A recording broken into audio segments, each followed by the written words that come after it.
Mesdames, Messieurs, je m'appelle Andrew Hugh, je suis l'ancien conseiller de la police pour les affaires de police auprès des Nations Unies. Avant de vous présenter les conférenciers, je vais commencer par un petit retour en arrière vers un pays très lointain par rapport à Berlin.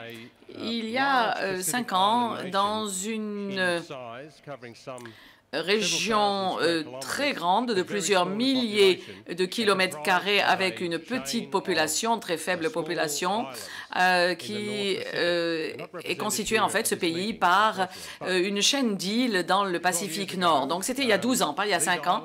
Et ces îles sont des îles tropicales avec des cocotiers, des plages de sable blanc, des coraux, l'eau est limpide, ou en tout cas elle est de couleur turquoise, des pays de rêve donc.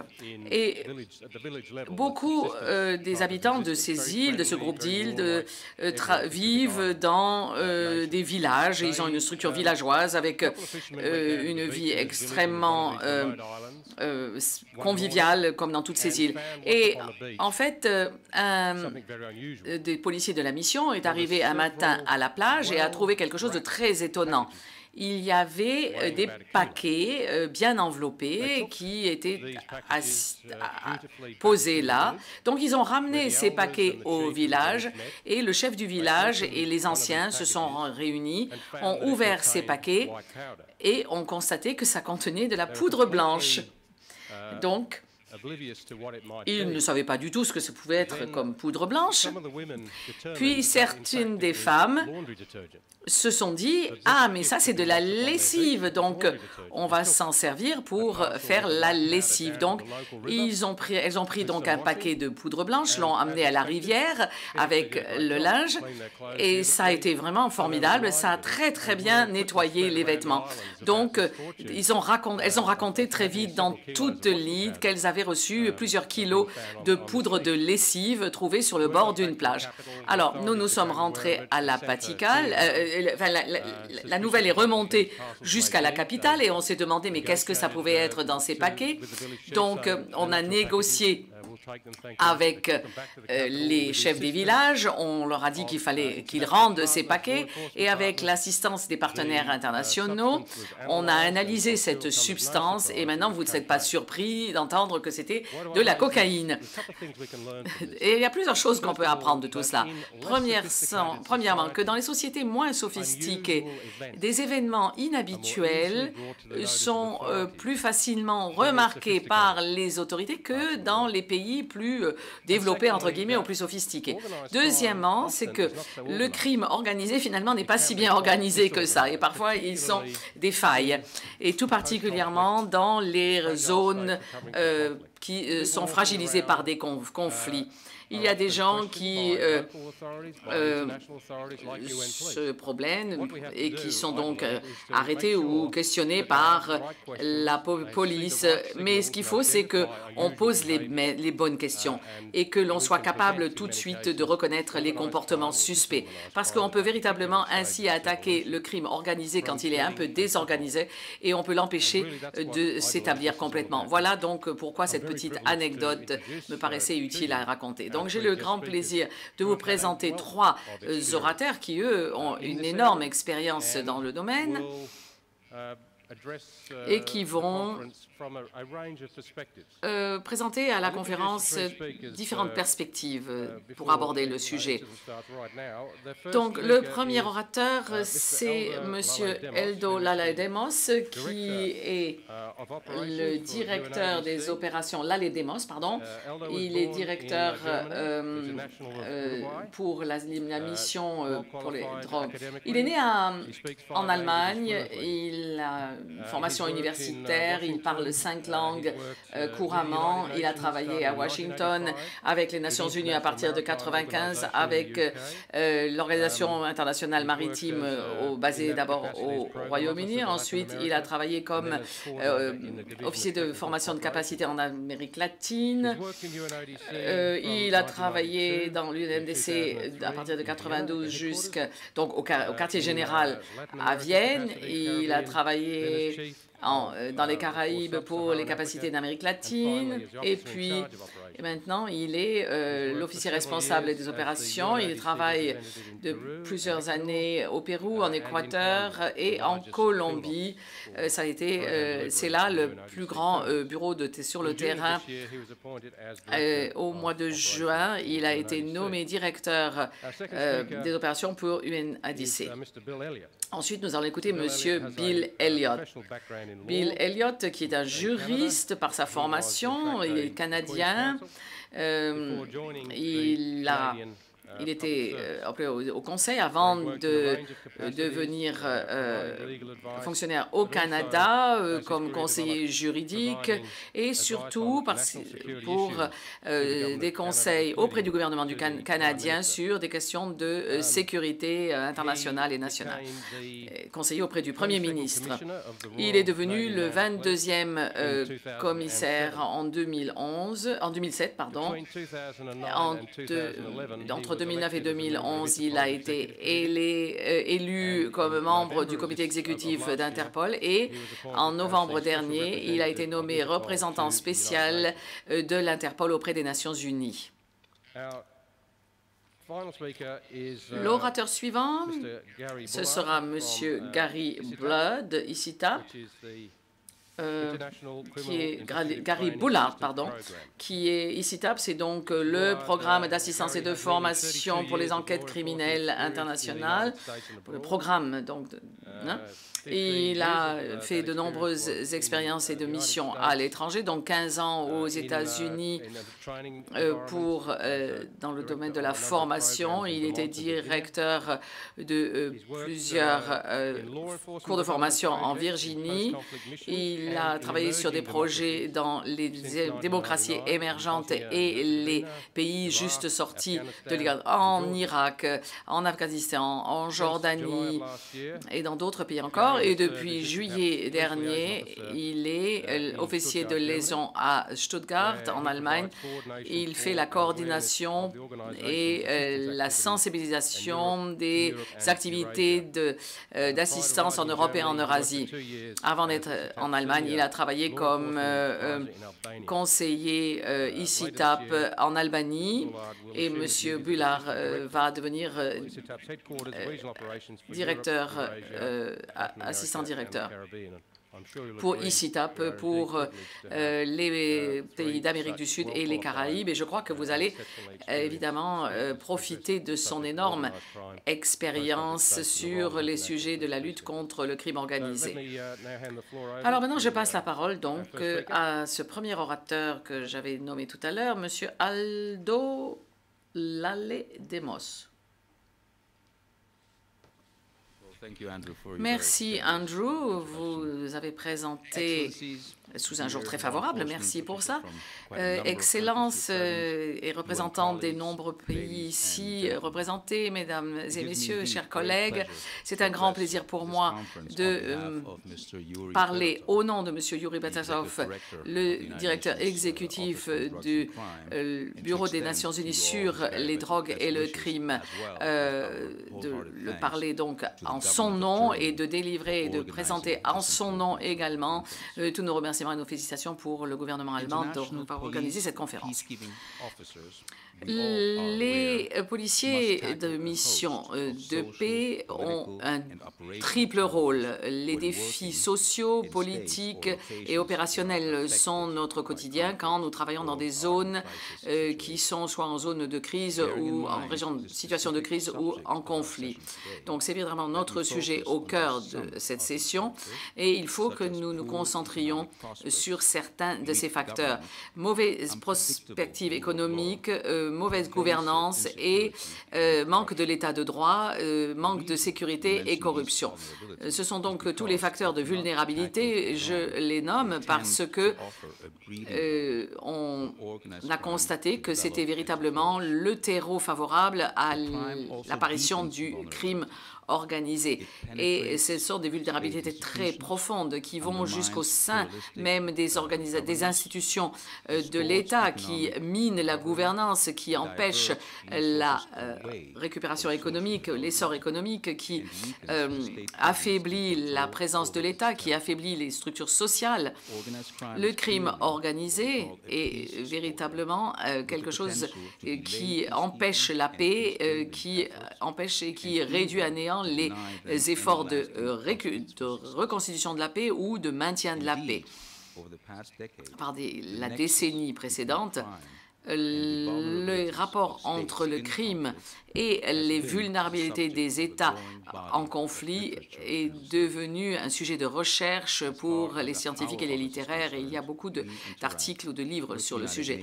Nous travaillons avec les États-Unis et d'autres partenaires avec Interpol sur le principe selon lequel le crime organisé international, comme la traite des personnes, les trafics d'armes, les trafics de drogue, etc., et y compris les aspects de corruption et de lessivage d'argent, sont les obstacles principaux à la prospérité et à l'essor d'une communauté. En 2004, le panel de haut niveau des Nations Unies sur les menaces, les défis et les changements ont identifié le crime international organisé comme un des éléments essentiels de menaces auxquels on doit faire très attention aux Nations Unies pour toutes les régions où des initiatives de reconstitution de la paix ou de maintien de la paix sont envisagées.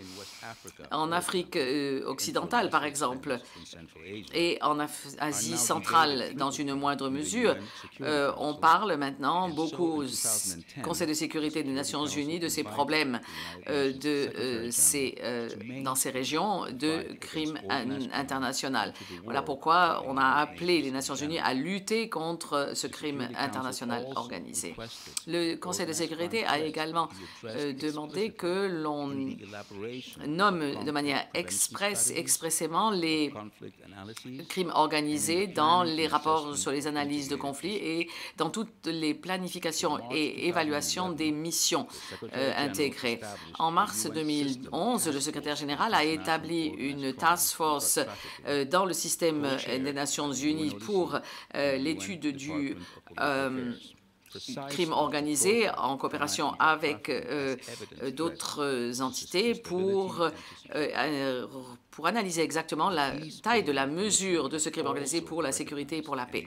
Et on a reconnu également que les organisations organisées de crimes, y compris ceux qui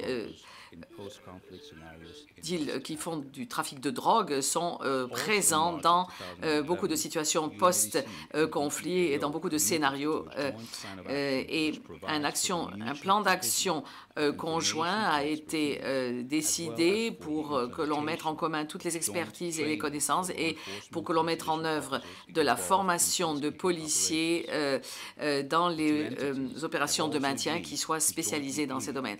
Et il est nécessaire qu'un briefing soit fait pour le Conseil de sécurité sur les liens entre la paix, la sécurité et le crime organisé. Nos préoccupations communes sont justifiées si on s'en tient par exemple au développement dans la République démocratique du Congo, où une mission de paix importante des Nations Unies est en place depuis un certain temps.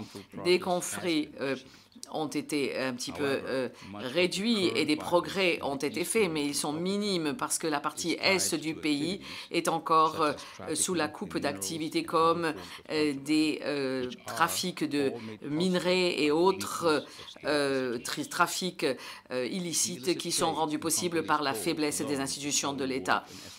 Et le dommage financier est estimé à 120 millions de dollars. Le trafic de cannabis, le trafic de bois et le trafic de gibier et d'animaux est également une source de ces trafics et de ses gains financiers pour le crime organisé.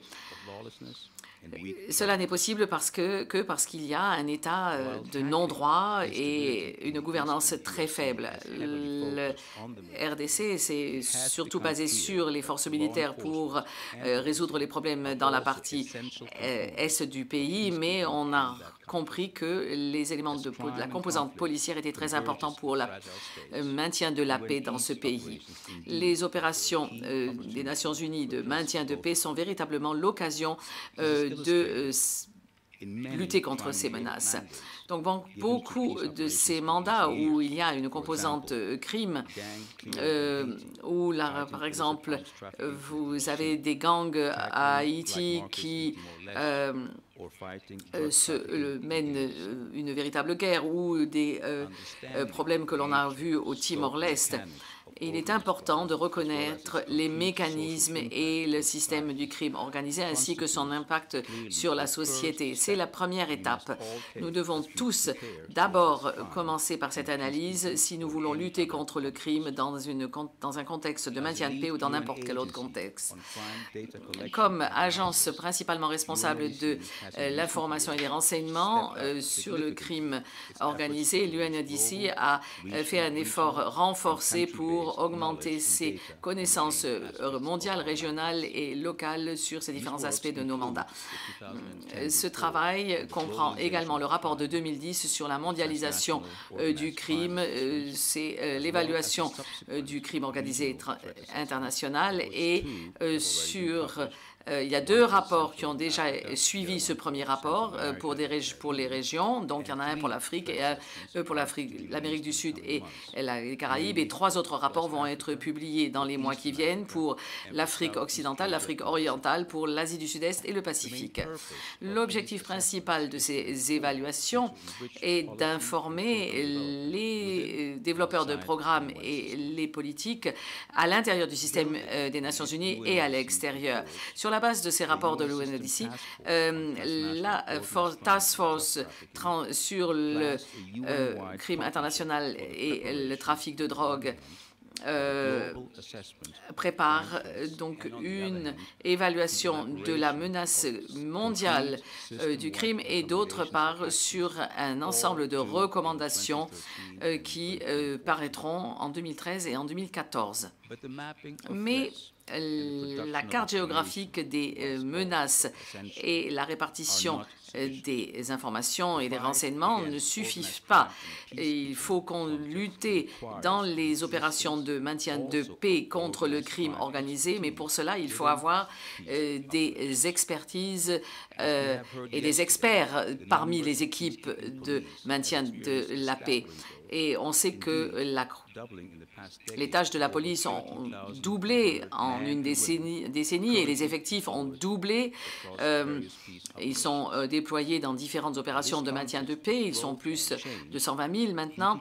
Et dans ces périodes de changement, le DOMP et l'IAEC ont joint leurs forces pour préparer un ouvrage qui est un véritable code de conduite pour les policiers et comme une référence aussi pour les autorités hautes qui peuvent améliorer leur travail de police, que ce soit au niveau de l'enquête, au niveau des arrestations ou des protections des victimes.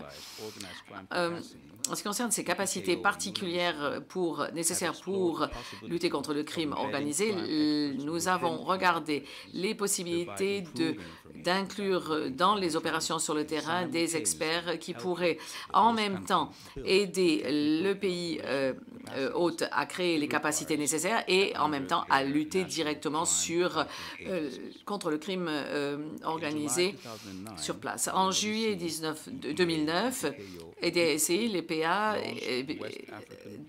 DOMP et Interpol ont lancé une initiative commune qui s'appelle WASI.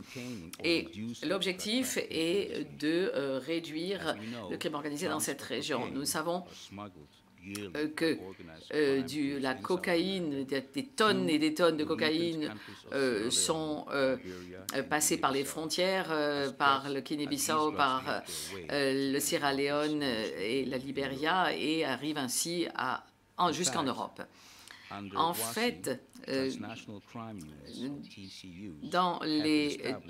on a pu établir des TCUs dans ces 3 pays grâce à l'accord WASI pour favoriser et promouvoir une coopération transfrontalière dans le domaine de la gestion des frontières et pour lutter contre le lessivage d'argent.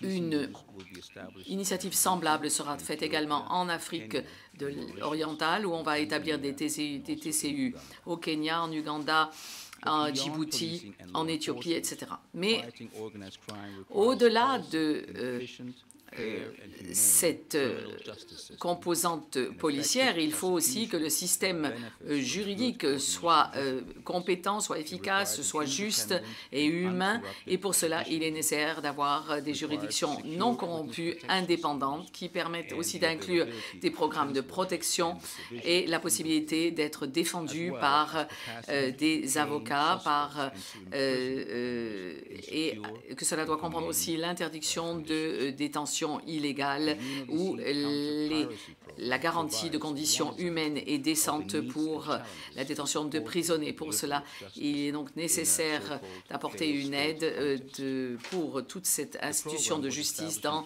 les États défaillants. En 2009, on a également fait des projets pour traiter du problème des pirates sur la côte de la Somalie, et il était donc nécessaire d'aider les Somalies à se créer une juridiction plus compétente, plus forte, pour pouvoir gérer les problèmes. Également, les éléments de police doivent être renforcés pour la détention, l'arrestation, l'interrogation et la gestion donc des suspects. Pour cela, la nécessité d'avoir des interprètes et des avocats est importante. La formation des juges, l'amélioration des conditions dans les prisons, tous ces éléments sont très importants. Le programme prévoit également que les pirates condamnés puissent faire leur temps de prison en Somalie et être renvoyés donc en Somalie. Et cela demande évidemment la création et la construction de prisons aussi dans ce pays. Ce qui est important aussi, c'est l'élément de résistance sociale. Donc, nous travaillons en Somalie avec les villages, avec les communautés, les anciens, pour essayer de créer un support social pour lutter contre la piraterie et pour diminuer le support de la population à ces pirates. Quand il s'agit donc des arrestations, des condamnations ou des procès, il est nécessaire donc avoir toute cette composante juridique pour compenser ou plutôt pour accompagner les efforts de police. Ceci est nécessaire si on veut garantir aux populations une vie plus sûre et meilleure, et c'est évidemment ce que nous souhaitons pour toutes ces populations. Voilà ce que je pouvais vous dire dans ce court période que j'avais à ma disposition. Je peux vous répondre sur plus de points si vous me posez des questions. Je vous remercie de votre attention.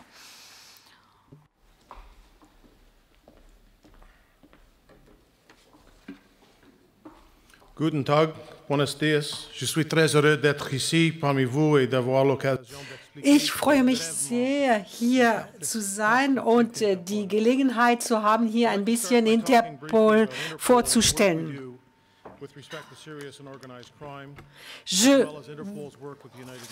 Je voulais donc maintenant vous parler brièvement d'Interpol et du travail qui est fait en particulier par rapport aux Nations Unies. Je vais faire donc certaines observations sur le rôle d'Interpol, et j'ai déjà eu donc une expérience au préalable en tant que commissaire auprès de la police montée au Canada. En fait, Interpol, c'est l'organisation de police internationale la plus importante.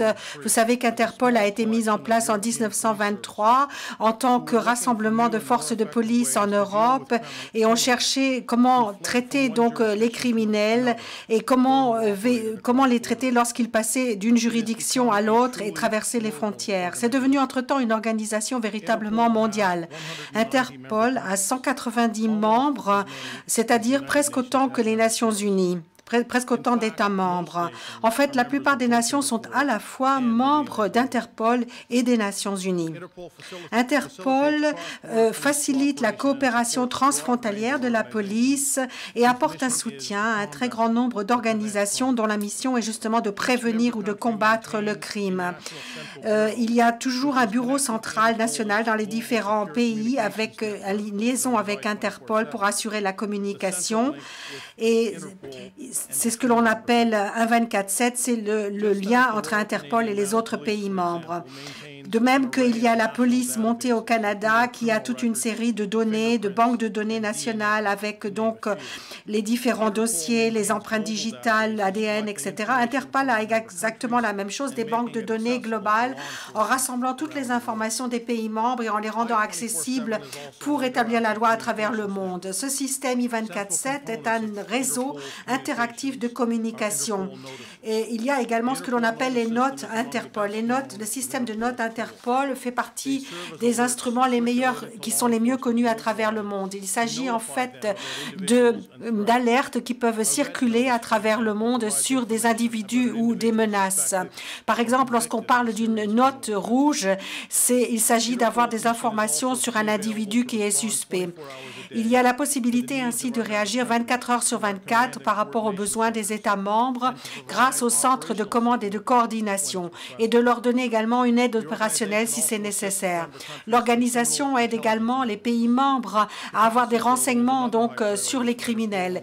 Il y a également donc l'établissement de capacités qui joue un rôle très important pour Interpol, ainsi que les mesures de formation. Interpol est également en mesure de mettre à disposition des services forensiques et biométriques pour, par exemple, faciliter l'identification des victimes, pour trouver leur identité. Dans les situations d'urgence également, on peut également mettre en place une équipe de réaction aux incidents appelée IRT. Interpol a également donc la possibilité de sécuriser davantage les frontières, où nous avons également un système de banque de données qui est bien connu en ce qui concerne les documents de voyage qui ont été volés, de manière à effectuer de meilleurs contrôles aux frontières et également même de pouvoir vérifier les passeports au moment où l'enregistrement par avion se fait.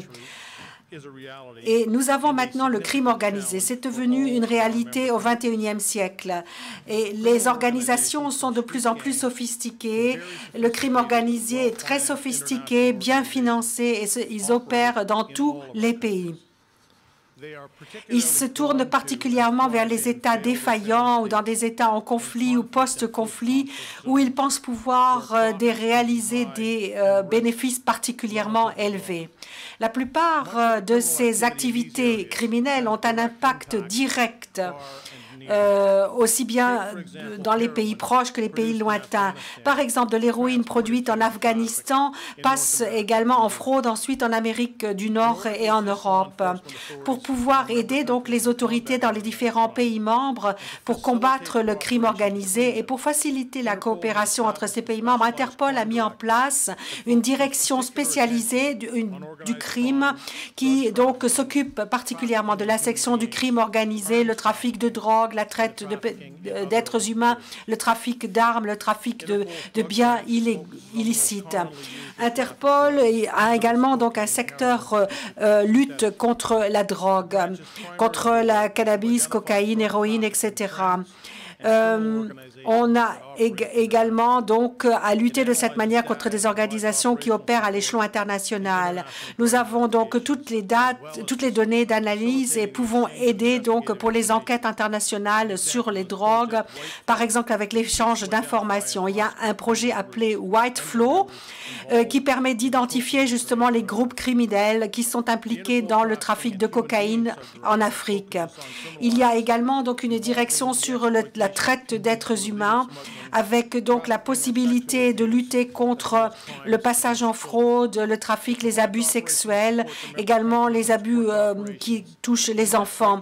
Il est ainsi possible, par exemple, de lutter contre les réseaux criminels qui font du trafic d'êtres humains et de la contrebande. Il y a différentes opérations qui ont été ainsi menées. Par exemple, l'opération Mbana au Gabon en 2010, Cascade contre le trafic d'enfants au Burkina Faso en 2010, BIA 2 en ce qui concerne l'industrie de la pêche, et également ce qui touchait donc le trafic d'enfants au Ghana en 2011. Il y a également un programme qui s'attaque aux armes à feu dans les différents pays. Et là également, il y a donc également une organisation Interpol e-Arms qui comprend également une première base de données, banque de données pour toutes les armes qui ont été volées ou perdues ou qui font l'objet de trafic, de passage en fraude, où il est possible donc d'avoir une banque de données où on aura des renseignements sur ces armes à feu et savoir où elles se trouvent et dans quel pays. Également sur les véhicules volés, il y a des possibilités donc de lutter contre ces activités criminelles. Il y a également une composante transnationale pour les véhicules volés pour éviter donc le passage de frontières. Interpol essaie également donc de s'y attaquer grâce à une banque de données sur les véhicules volés et on agit également auprès de l'industrie automobile pour qu'elle mette en place de meilleurs systèmes de détection des véhicules volés. Enfin, on s'attaque également au trafic de biens illégaux. Il y a une sous-direction qui s'occupe également aux violations de la propriété intellectuelle, ainsi que le passage en fraude de ressources naturelles ou le passage donc en fraude de biens à dédouaner.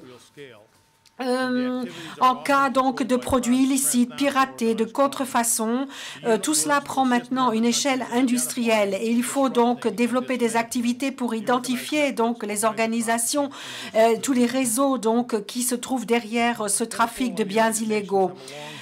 Il y a tout un historique donc en ce qui concerne la coopération entre l'Interpol et les Nations Unies. En 1997, cette collaboration a été formalisée et il s'agit donc d'avoir également toutes les organisations qui ont le statut d'observateur auprès de l'Assemblée générale des Nations Unies.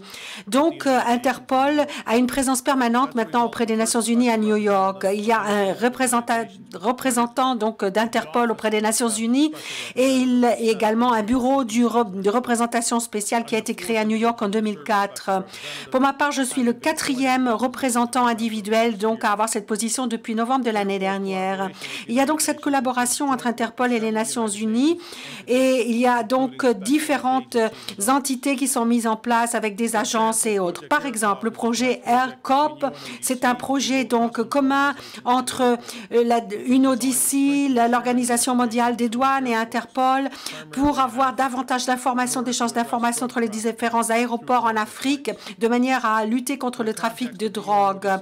Il y a également donc le suivi des drogues synthétiques de UNODC avec des analyses, des rapports, différents programmes pour améliorer les capacités en Asie de l'Est et du Sud-Est, en Amérique, en Océanie.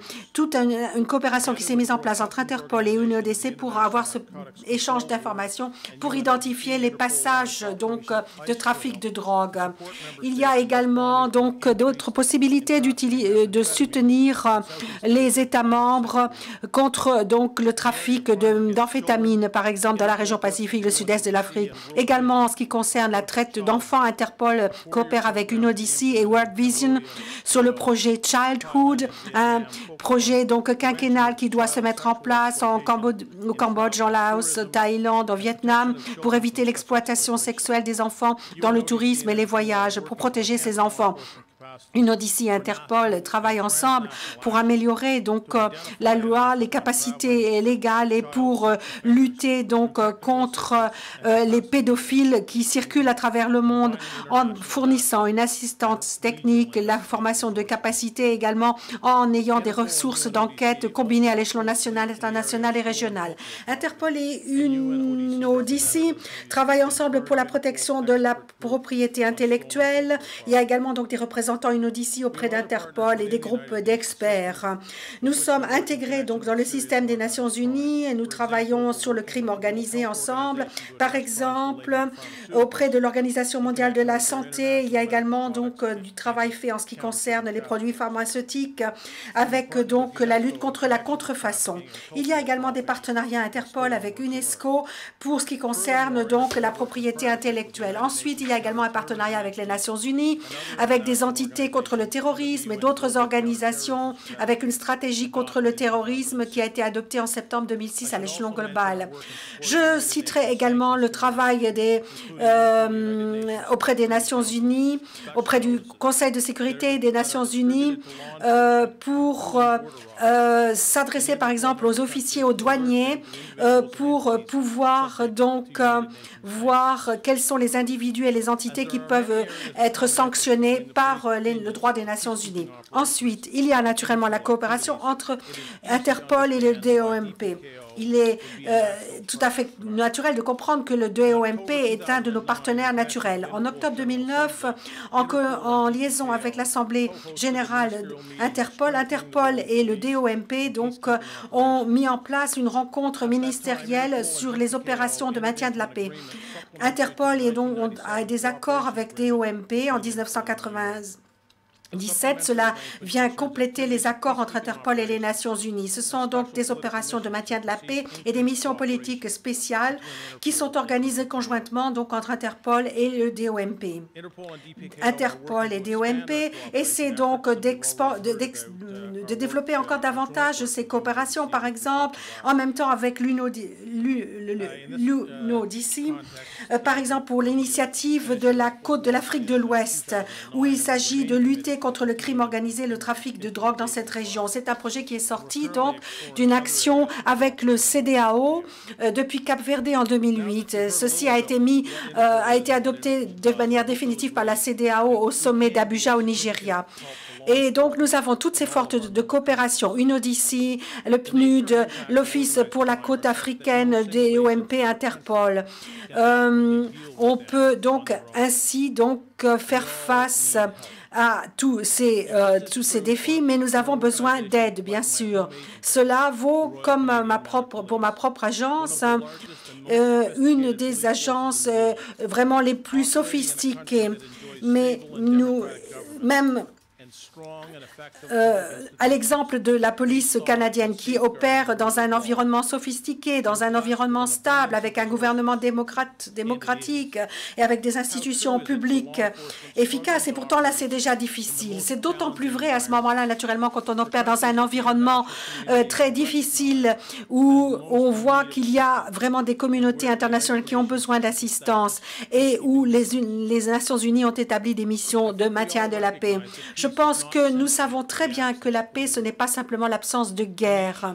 Une nation ne peut vivre véritablement en paix et les gens ne peuvent vivre en paix que s'il y a suffisamment de sûreté, de sécurité. Non seulement si les besoins au quotidien sont satisfaits, mais si les gens peuvent vivre sans peur, sans angoisse, s'ils peuvent tirer profit de leur travail et s'ils peuvent avoir des services, des biens à leur disposition, l'éducation et la santé. Cela ne peut pas se faire dans un environnement privé de droit avec exploitation et violence. Et pour avoir une bonne base pour la paix et le développement, on a besoin d'avoir un ordre public. Les comportements criminels doivent rester l'exception, ne pas être la règle. Et là où il y a le crime, il est nécessaire de mener des enquêtes et que les criminels soient déférés devant la justice. Les ingrédients essentiels pour avoir vraiment donc un service de police efficace, il faut reconnaître que la police à elle toute seule ne peut pas fournir la stabilité nécessaire pour le développement. Ce n'est pas seulement la police fait partie au sens le plus large de l'état de droit, des institutions de l'état de droit. Mais on a besoin également, donc, bien sûr, des autres instances, du parquet, des institutions judiciaires et autres. Et donc, comme j'ai été moi-même avocat pénal, je sais qu'il est très important d'avoir aussi toujours accès à la défense.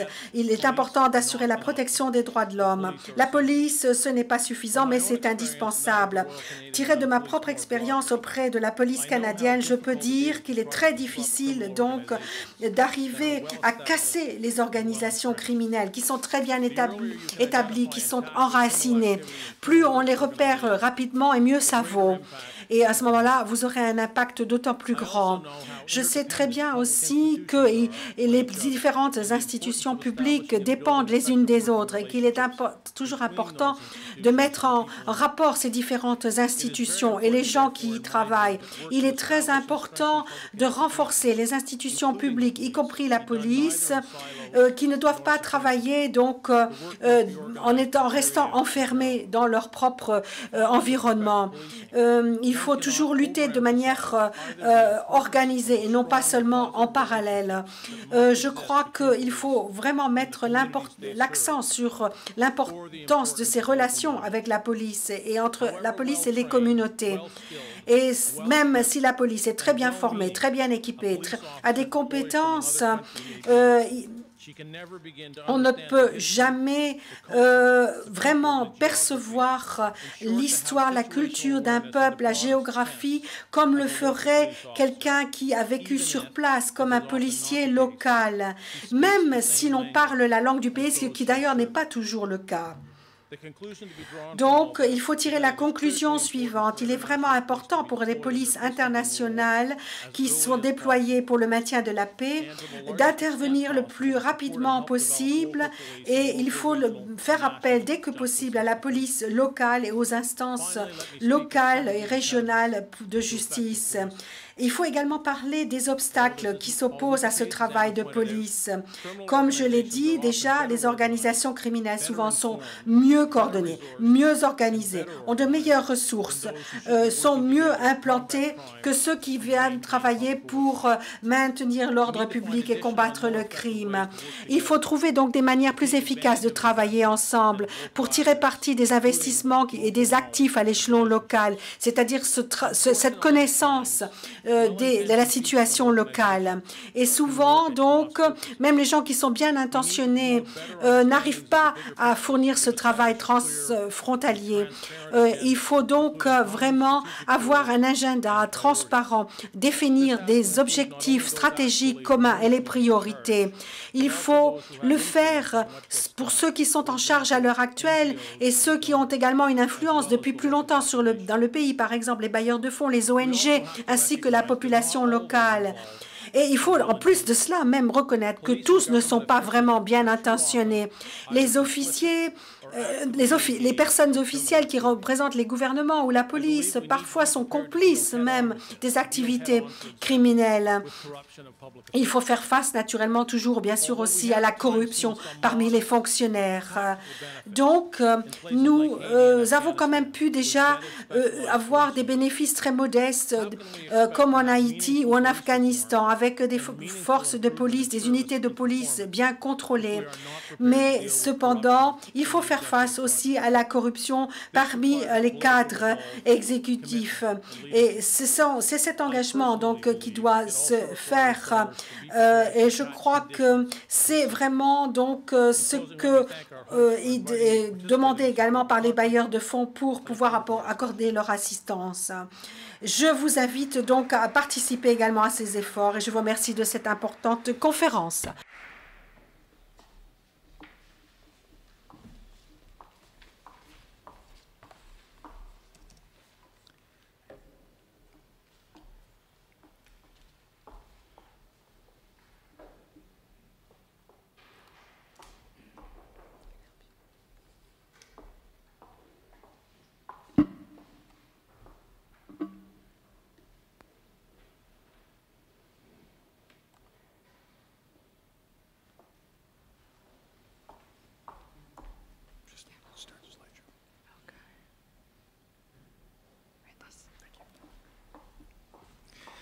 Well, good afternoon.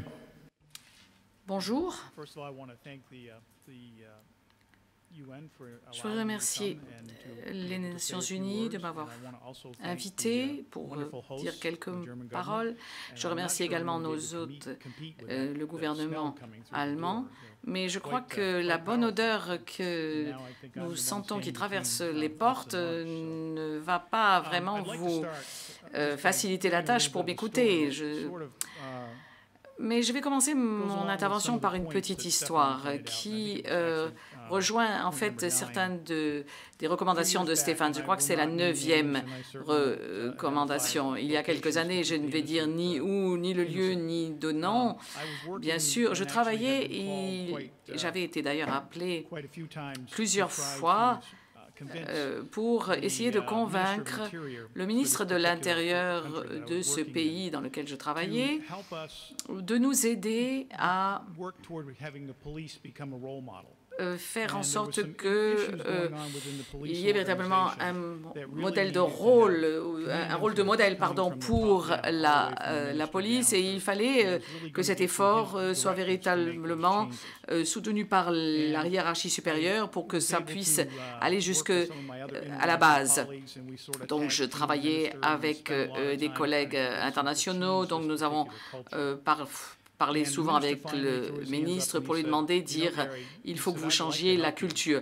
Et il a finalement fait un geste d'impuissance. Il a dit, Gary, j'aimerais bien vous aider, mais je ne suis qu'un politique et un homme politique ne peut pas faire grand-chose, ne pas tout faire. Alors, à ce moment-là, je me suis dit, alors, nous ne pourrons peut-être pas véritablement opérer les changements que nous souhaitons faire ici. Eh bien, 1 an plus tard, nous travaillons sur un incident extrêmement grave qui s'était produit dans ce pays et ils nous ont appelés pour essayer justement de traverser cette phase très difficile. Et à 3 heures du matin, je travaillais en somme comme facilitateur entre la police et le procureur et on nous a appelés pour venir sur cet incident très grave et nous avons à ce moment-là essayé de négocier pour que la personne puisse être interrogée, la personne qui avait commis le crime. Et nous avons donc négocié avec le procureur et la police. La personne n'était pas très coopérante, disons, pour le moins. Et donc, et eux n'étaient pas très coopérants non plus. Et il y avait ils étaient en fait sous les règles du ministère de l'Intérieur. Et souvent, on nous a appelés du ministère de l'Intérieur, on a eu des coups de fil, on nous a dit non, vous ne pouvez pas intervenir, c'est pas votre rôle, il faut les laisser partir, etc. Alors on a continué à négocier parce qu'on avait vraiment besoin d'obtenir des réponses dans cette enquête. Et finalement, le dernier appel, c'était cette nuit-là, c'était véritablement pas très agréable, ce coup de fil. D'abord, il criait très fort et il a exigé que je fasse exactement ce qu'il me disait de faire. Et j'ai fini par lui dire, bon, Monsieur le ministre, moi, je suis juste un flic et il y a seulement certaines choses que je peux faire. Je ne peux pas tout faire. Donc, je veux vous le dire là, que nous ne voulons pas nous ingérer dans la politique. Nous ne pouvons pas prendre parti. C'est à eux de faire leur travail de politique. Mais pour nous, ce qui est très important, d'après mon rôle de policier qui participe, c'est de ne pas faire d'ingérence, pas d'ingérence qui ne peut être faite que par le gouvernement. La seule chose que je peux faire, c'est donner des conseils. Voilà ce que je voulais vraiment raconter avant de rentrer dans le sujet. Alors, je voudrais vous remercier d'abord de m'avoir invité pour vous parler un petit peu de l'organisation que je représente ici, le programme d'assistance à la formation pour l'enquête, les enquêtes. C'est ICITAP, l'acronyme, mais on devrait l'appeler aussi ICITAP. Et je vous le dis parce que mon patron m'a dit, si quelqu'un, encore une fois, ICITAP devant moi, je vous vire. Alors, il ne faudrait surtout pas dire ICITAP, il faut dire ICITAP. Je fais très attention à ne pas le mal prononcer. Alors, comme je disais tout à l'heure, mon travail a commencé avec la communauté internationale en 1999 pour conseiller à l'Académie de formation de Bosnie-Herzégovine. C'était mon premier rôle sur le parquet international. Donc, j'ai très vite appris qu'il était très important de créer des liens de partenariat très très fort avec tous les partenaires internationaux pour qu'on puisse vraiment se présenter comme une équipe pour atteindre les objectifs que nous nous sommes fixés. À ce moment très en amont, nous avons essayé de développer des bases pour la formation des policiers, des choses véritablement fondamentales. Et c'était vraiment pas facile, tous ensemble, de nous mettre d'accord sur ce que nous voulions faire. Et lorsqu'on a enfin réussi à atteindre un accord, la communauté internationale pour laquelle nous travaillons devait encore être convaincue, mais il fallait après convaincre aussi les Bosniaques, et ça n'était pas facile non plus. Alors, maintenant, revenons à aujourd'hui. Je suis maintenant à au commandement européen des États-Unis et pour la commandement et unité de combat des États-Unis. Je suis un des rares et des premiers conseillers policiers à un tel poste. Mais qu'est-ce que je fais à un tel poste? Qu'est-ce que j'essaye d'atteindre? Et on va me poser cette question d'ailleurs presque tous les jours. Tous les jours, quelqu'un me demande « Mais qu'est-ce que vous faites là ?» Alors, j'ai essayé d'utiliser une analogie. Le conseiller politique principal m'a dit une fois, ou plusieurs fois même, les militaires sont formidables pour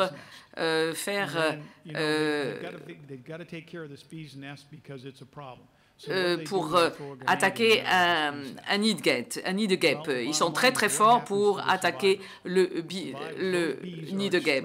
Mais il y a des guêpes, il y a des survivants. Alors ces guêpes sont très très en colère et elles vont aller ailleurs quelque part. Donc voilà mon rôle en fait, c'est que essayer de conseiller les militaires sur l'état de droit et sur la façon dont nous pouvons obtenir des progrès grâce à leur capacité également dans le domaine que nous souhaitons, dans le sens que nous souhaitons aussi. Donc, et j'explique aussi pourquoi je suis là, parce que il y a un article qui est publié en 2005 par Riley. À la page 26 de ce document, c'est un rapport où on peut lire en résumé l'établissement de structure après le combat doit être véritablement la préoccupation principale des politiciens. Alors, combien de fois ça ne s'est pas fait, justement? Combien de fois ces dernières années? Combien de fois on n'a même pas planifié à l'avance ce qu'on voulait faire avant d'entrer dans un pays en tant que combattant? Donc, c'est très, très important qu'on insiste sur cet aspect, que l'on ait tout de suite cette préoccupation de la sécurité publique et de l'état de droit quand nous rentrons Et à la page 208 de ce même document, on peut lire, dans la plupart des situations post-conflictuelles, il y a une fenêtre de possibilité, une heure de grâce qui dure environ quelques mois, pendant lesquels on peut faire quelque chose et pendant les soldats ou les éléments criminels sont déséquilibrés. Et si nous agissons à ce moment-là, c'est beaucoup plus efficace. Et si nous tardons à agir, cela peut nous coûter des millions et des millions, comme on a pu le voir en Irak plutôt, et en Afghanistan.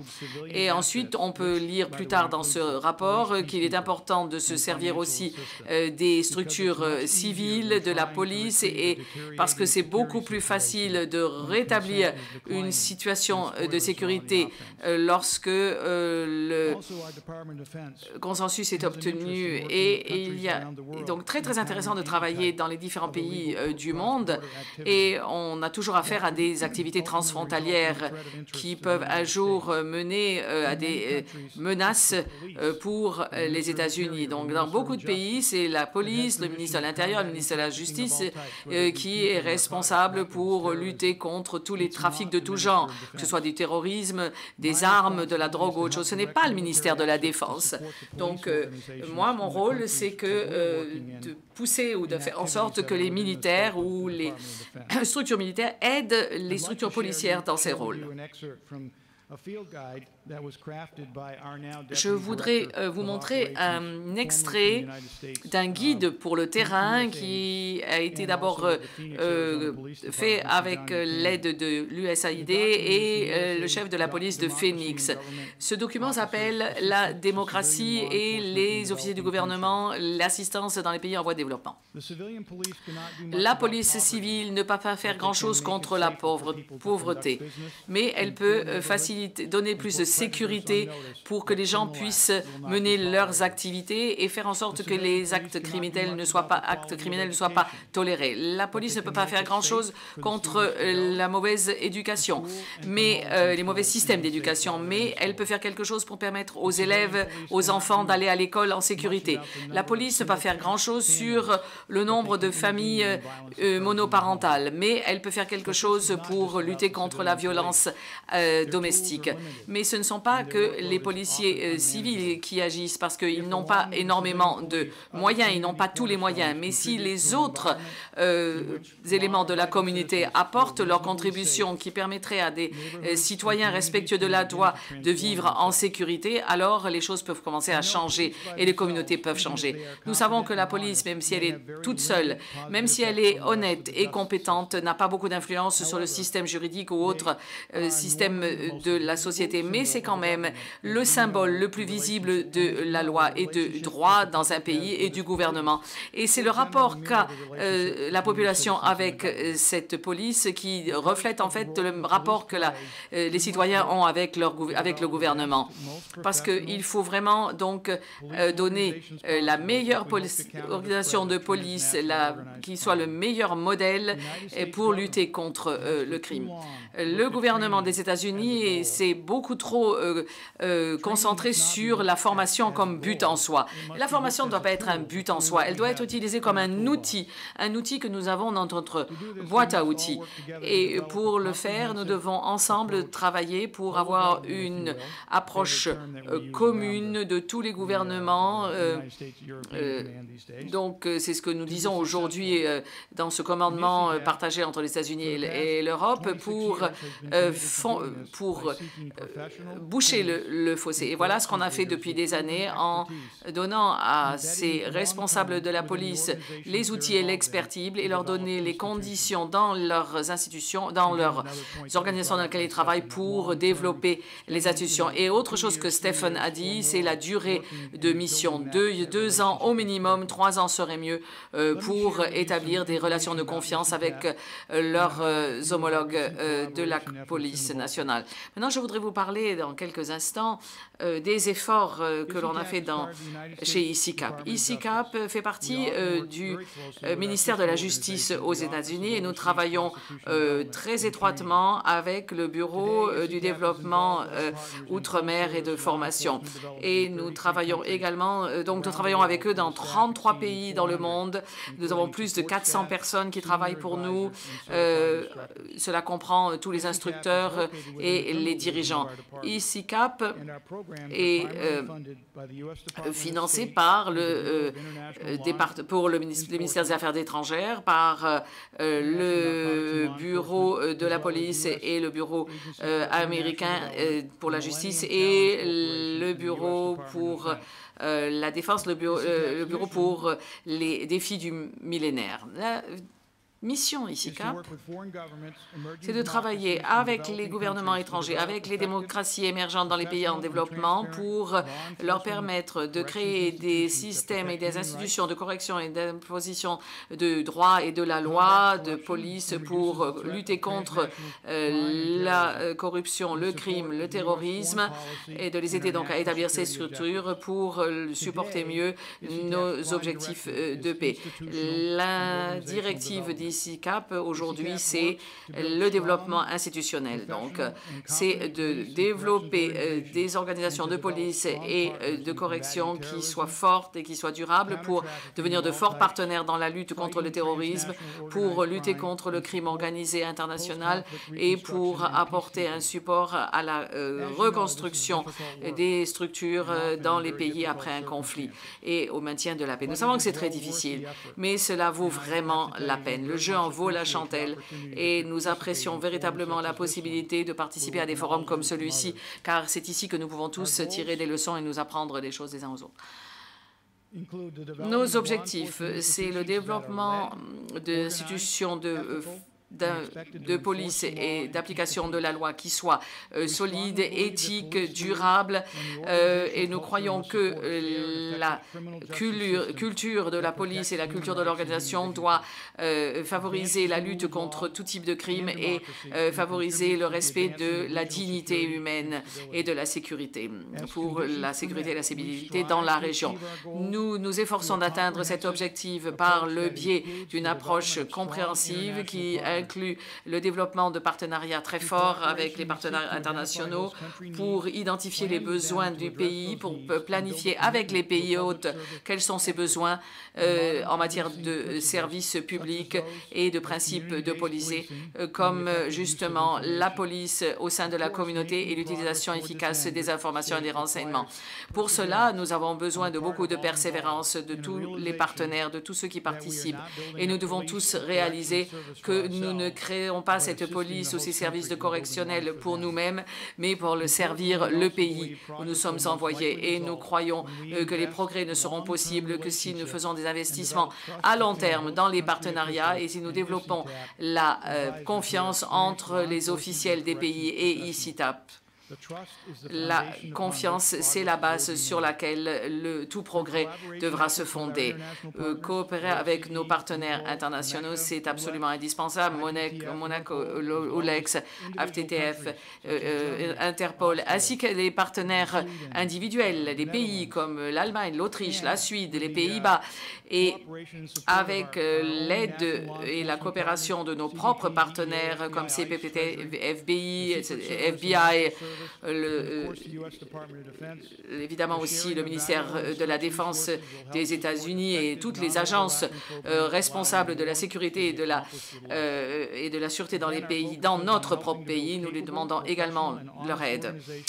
Tout ça pour devenir une des organisations capables, honnêtes, efficaces, qui feront leur travail de manière impartiale.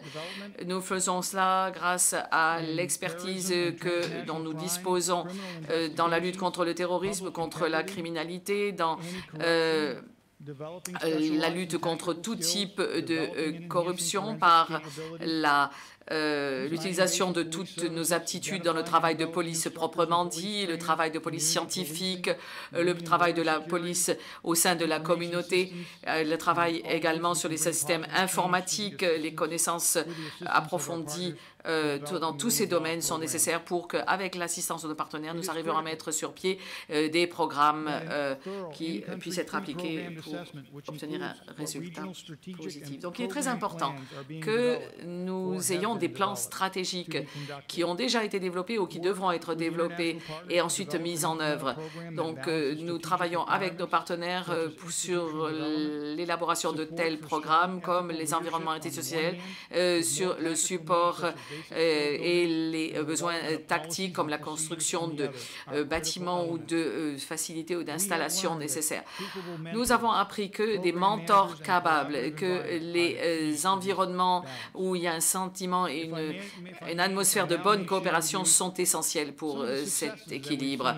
Je vais maintenant me permettre de parler quelques-uns des succès que nous avons eus en Europe du Sud-Est grâce à notre forte coopération internationale. ICITAP a travaillé pour créer un consortium international qui réunit tous les partenaires internationaux, la police, les procureurs, les services des procureurs et les juges. Nous avons travaillé ensemble dans tous les domaines du système judiciaire et je dois dire franchement, d'après ma propre expérience, que j'ai vu véritablement des changements positifs et le plus positif, c'est que tout le monde se parle.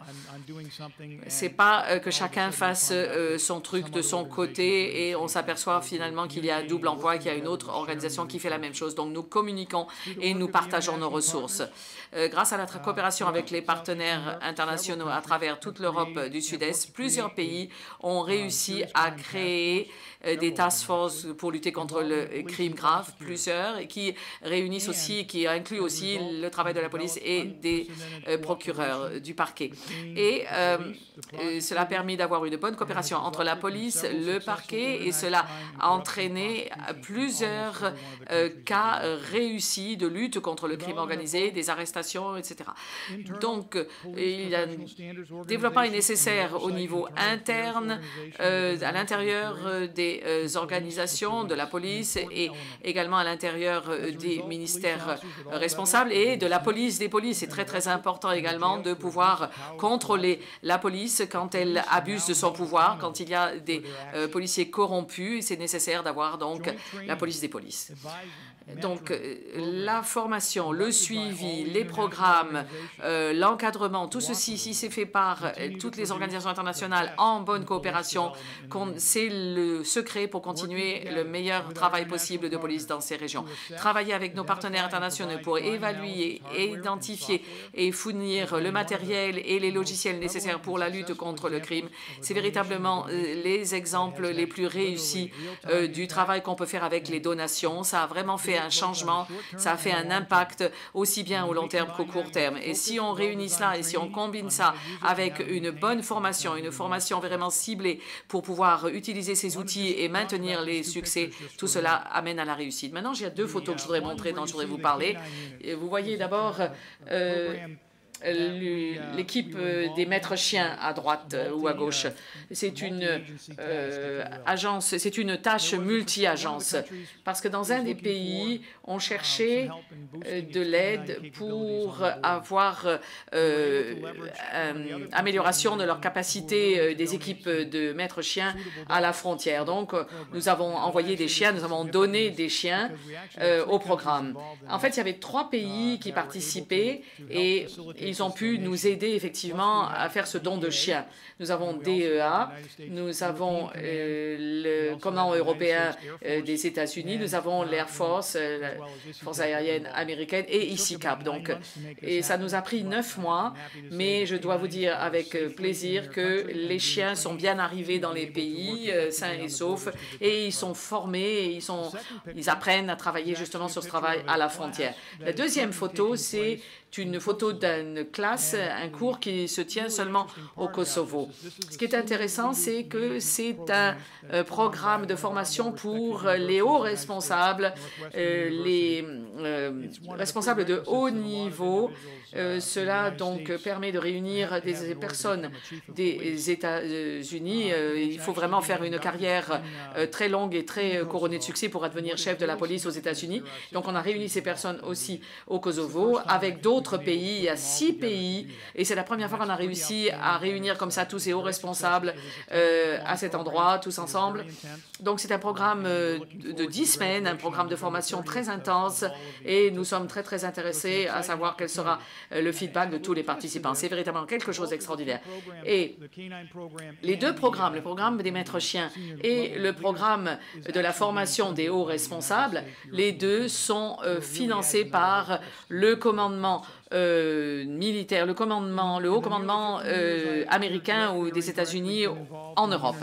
Donc, c'est quand même intéressant. Les chiens et les hauts responsables mis dans le même panier. Voilà. Grâce à ceux qui maintiennent la paix dans de nombreux pays, nous avons pu faire de premières observations. Par exemple, en Albanie, au Kosovo, en Bosnie, et c'est évidemment ce qui compte, c'est de faire un constat. Je voulais vous parler aujourd'hui de l'importance du rôle que jouent justement ceux qui maintiennent la paix et qui sont dédiés et dévoués à leurs tâches en maintenant la paix dans les différentes communautés, dans le voisinage, en réunissant les ressources internationales et en mobilisant ces forces pour lutter contre le crime. Les polices du monde entier peuvent apporter une contribution à la sécurité. police, quand elle apparaît devant dans une société, les gens savent qu'ils ont des droits, ils savent qu'ils vont être protégés et les criminels reculent. Les citoyens savent qu'ils pourront compter sur la police. Voilà pourquoi c'est très important de montrer cette présence. Et ils savent aussi que l'on va aussi faire des enquêtes internationales et qu'on va faire reculer le crime. Bien sûr, c'est une équation à plusieurs inconnus et nous sommes seulement un des membres de cette équation, nous, la police. Mais la communauté internationale doit continuer à faire cet effort d'investigation. Toutes les organisations qui sont représentées ici dans cette salle sont impuissantes, chacune dans son côté. Voilà pourquoi il est important que vous réunissiez vos forces et je suis très heureux et très honoré que vous me laissiez parler devant vous et que vous m'ayez accordé votre attention et votre temps.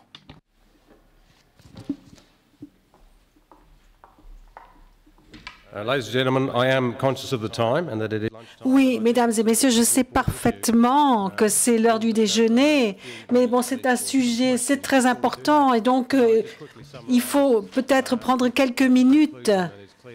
Et je pense qu'on peut résumer véritablement les trois excellentes présentations qui ont été faites. Et ce qu'il en ressort, c'est à chaque fois donc l'importance des réseaux, de la mise à réseau, la question donc du crime organisé et donc les retombées par rapport à la stabilité dans les différentes régions. Bon, et je crois que ça se reflète vraiment donc dans les programmes des Nations Unies, mais on le fait bien sûr toujours en liaison avec les différentes entités, avec des GEPAO et des pays. Et c'est également quelque chose qui concerne bien entendu le Conseil de sécurité. De regarder de plus près, donc qu'en est-il qu'en est-il donc des partenariats et l'initiative de l'Afrique, de la côte occidentale, de l'Afrique sert vraiment d'exemple à cet égard. On voit bien donc l'importance de ces formations de réseau. On a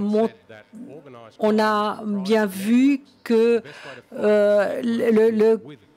le crime organisé, c'est aussi une forme de réseau. Pour lutter contre le crime organisé, il faut le faire aussi avec des réseaux. Et je crois que c'est donc ce qu'il faut faire pour l'avenir. Et je crois que le Conseil de sécurité a déjà donc indiqué qu'il fallait prendre. Le Conseil de sécurité a vraiment entériné donc cette approche telle qu'elle existe pour l'initiative lancée pour l'Afrique de l'Ouest. Je crois que ça montre que nous sommes sur la bonne voie.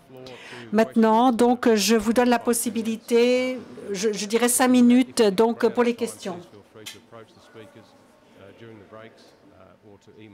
Sinon, vous avez naturellement la possibilité de poser les questions aux orateurs pendant les pauses, puisque nous avons peu de temps. Mais avez-vous des questions?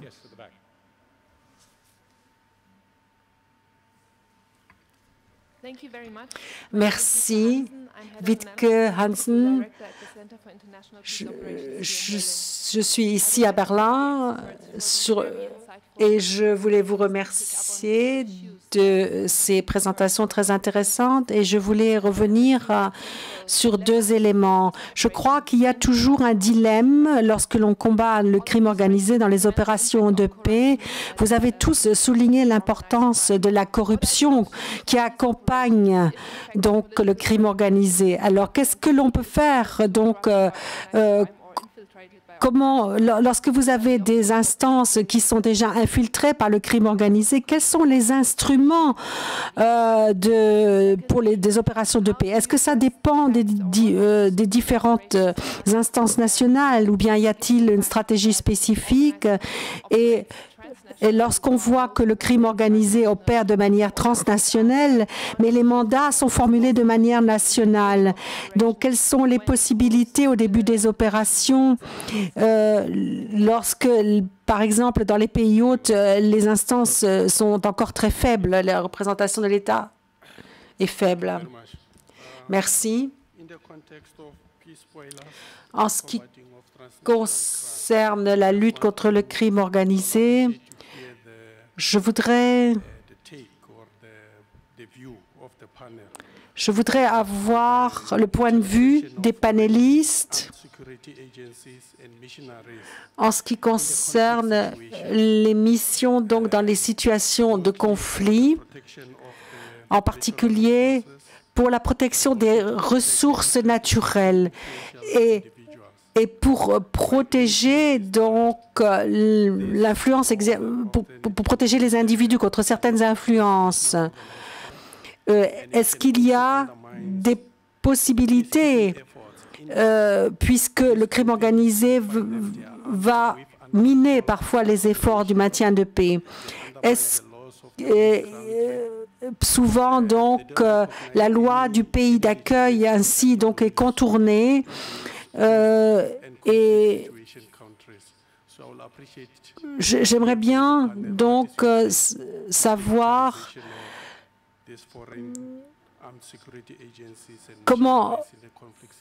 qu'en est-il de l'utilisation de forces armées qui existent déjà donc sur le terrain et qui sont utilisées ensuite pour le maintien de la paix dans un pays donné? Merci Andrew.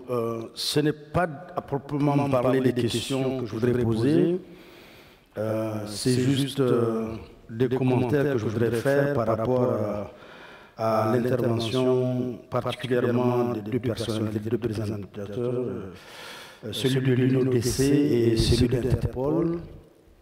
Je voudrais saisir l'occasion pour témoigner du travail effectif qui est fait dans les missions de maintien de la paix avec le soutien de ces deux organisations grâce à la collaboration que nous avons mise en place. Par exemple, en ce qui concerne l'ONUDC, nous sommes actuellement en train de préparer un programme extrêmement important qu'on appelle le programme pluriannuel conjoint en soutien de la justice en République démocratique du Congo. Ce programme est un programme conjoint par la mission, la MONUSCO, la mission des Nations Unies, avec le soutien et la participation de l'ONUDC et naturellement du PNUD. Ce programme pluriannuel, qui est actuellement en cours d'élaboration, permettra de renforcer la chaîne pénale et de restructurer le processus judiciaire de la République démocratique du Congo, ce qui est extrêmement important. Je voudrais aussi apporter un témoignage en ce qui concerne l'analyse qui a été faite dans le cadre de la situation à l'est de la République démocratique du Congo en ce qui concerne le trafic illégal de minerais, qui est aussi une source de financement des groupes armés et qui déstabilise cette région. Pas seulement des minerais, mais aussi notamment des ressources, j'allais parler de trafic d'ivoire, les éléphants qui sont abattus dans des réserves naturelles et pour lesquels nous avons collaboré avec Interpol grâce aux ADN qui ont été prélevés pour permettre d'analyser et de faire des investigations contre les trafiquants dans cette zone. Donc en fait c'est un témoignage que je voudrais apporter au cours de ce forum sur l'appui qu'apporte l'UNODC et Interpol en soutien aux composants de police dans le cadre des missions de maintien de la paix. Je vous remercie.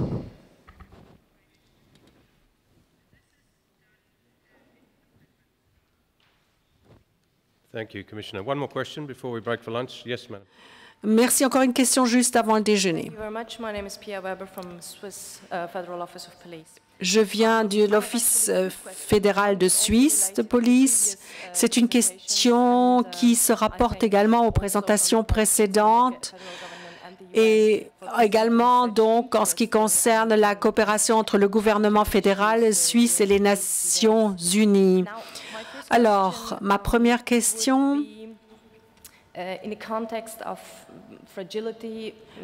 concernant la faiblesse de l'État, par exemple dans un pays tel que le Soudan du Sud, on essaie donc d'établir la sécurité dans de tels pays, mais en même temps, il y a naturellement à traiter des sujets au quotidien tels que le crime, pas seulement le crime organisé, la délinquance quotidienne.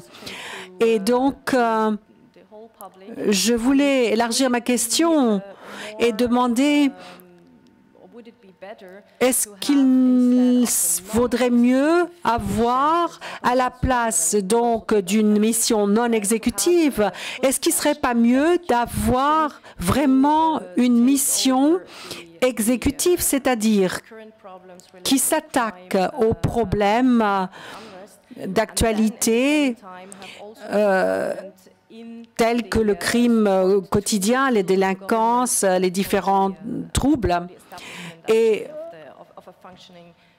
veiller ainsi à mettre en place des services de police qui fonctionnent, car là où il y a des États défaillants, le problème, c'est que en fait, on doit soutenir quelque chose, mais quelque chose qui n'existe pas, en fait, où on démarre tout à zéro. Et à ce moment-là, donc, ça ne fait que s'ajouter aux problèmes qui existent déjà. Ça ne fait qu'empirer la situation. Donc, ça, c'était la teneur de ma première question. Deuxième question, pour UNODC, vous avez parlé de la task force. Et je pensais que c'était en fait, il y avait là une task force qui a été créée à un échelon stratégique et que c'était placé donc sous l'égide de UNODC. Est-ce qu'il y a possibilité de faire opérer donc cette task force sur le terrain, par exemple pour le maintien de la paix ou dans d'autres situations où on aurait besoin d'avoir une meilleure coordination donc sur le terrain? Oui, je vous remercie de vos questions et de vos observations. Et donc, je vais naturellement passer la parole à mes collègues, mais pour ce qui concerne bien sûr la corruption, effectivement la corruption, le crime organisé qui vont de pair, c'est souvent le cas. Nous y sommes confrontés et donc nous avons évidemment les différents bureaux, par exemple des douanes, etc., le parquet dans les différents pays. Il faut essayer donc de coopérer avec ces différentes instances, mais il y a effectivement des pays où il faut véritablement donc pouvoir les maîtriser, les contrôler. Et il faut avoir pratiquement des personnels qui assurent la transition, donc être sûr d'avoir des gens qui ne sont pas compromis, donc et qui assurent un petit peu le tutorat, qui assure la transition. En plus, naturellement, il faut naturellement rechercher des solutions politiques aux différents conflits. Et donc là, vous avez besoin, pour le faire, vous devez faire preuve de pragmatisme, d'un pragmatisme critique. Et donc, parfois, il y a des systèmes, et ce n'est pas possible, ce n'est pas praticable de déférer les gens devant les tribunaux parfois. Donc, mais parfois, c'est possible et à ce moment-là, on peut avancer. Donc, c'est très important déjà de relever toutes les preuves. Il faut donc essayer d'avoir justement ces tuteurs internationaux qui protègent donc certains personnels contre la corruption et quand ensuite on peut poursuivre lorsque le calendrier le permet ensuite. Et nous avons tiré donc ces enseignements.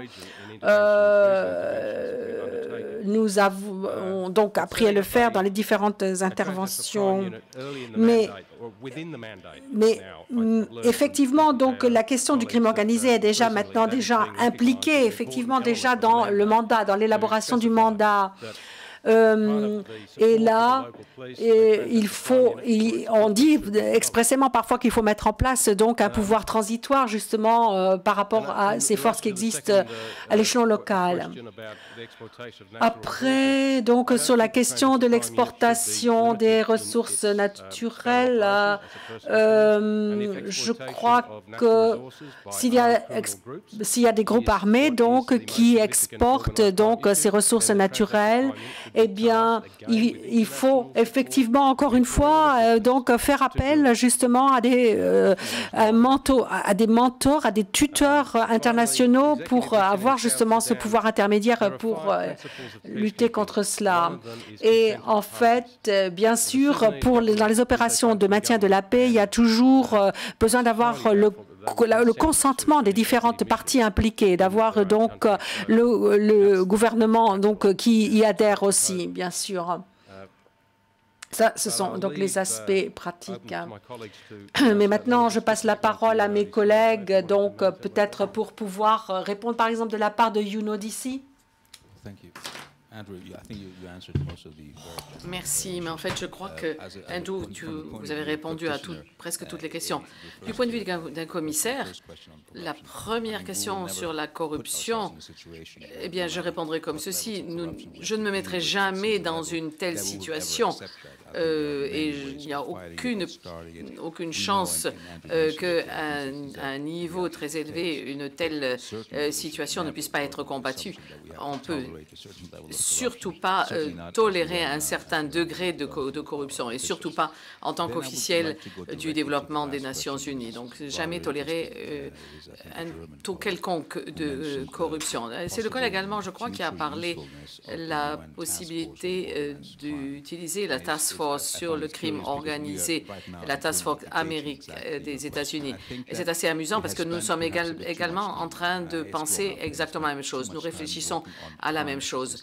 Je crois qu'on a parlé trop longtemps ou discuté trop longtemps des statistiques.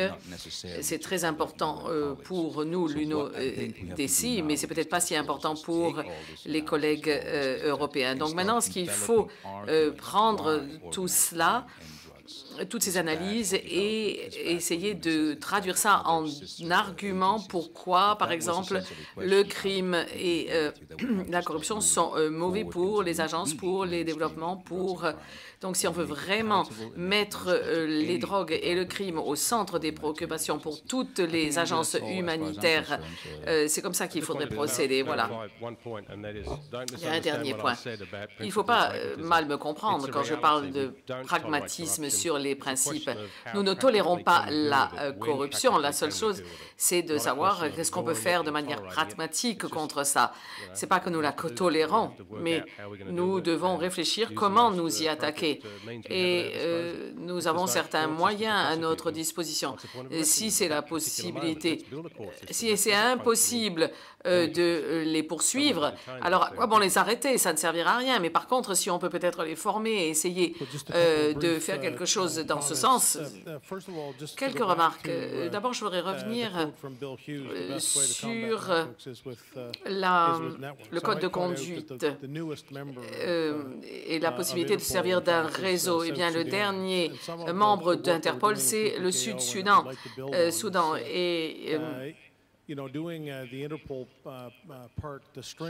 Si on fait le travail de l'Interpol pour renforcer notre bureau, pour permettre aux pays d'utiliser les réseaux qui existent, qui sont disponibles, comme par exemple les réseaux Interpol, c'est très important. C'est une approche coordonnée qui signifie qu'il faut travailler avec le bureau national central pour d'abord s'assurer qu'ils ont l'équipement nécessaires, qu'ils savent se servir de cet équipement et pour les aider à mieux utiliser les différents outils dont ils disposent.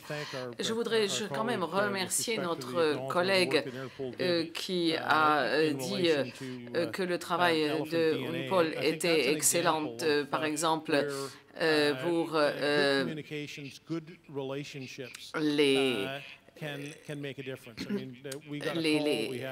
pour lutter contre ceux qui font le trafic d'ivoire et d'éléphants.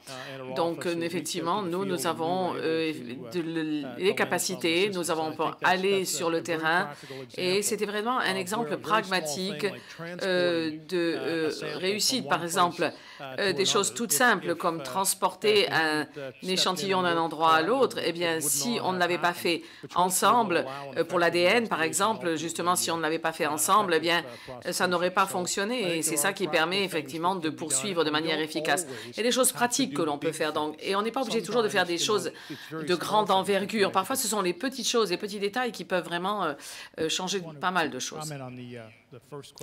Un commentaire concernant la première question.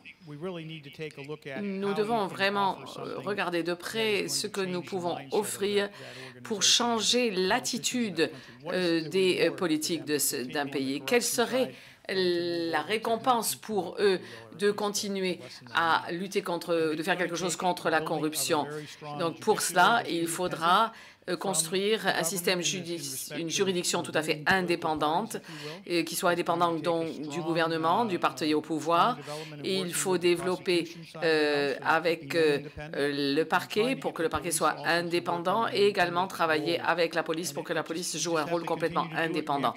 Donc, on peut le faire en tant que groupe international ensemble pour continuer à établir, à maintenir une pression au niveau où ça va vraiment être efficace. Ça prend beaucoup de temps, mais ça finit par être utilisé. J'ai parlé du... vous dites que le Soudan a un gouvernement qui fonctionne. J'ai parlé, moi, du Soudan du Sud, qui aussi a un gouvernement.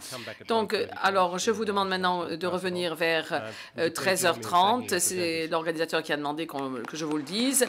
Nous allons maintenant nous arrêter pour le déjeuner et donc, vous êtes priés de revenir.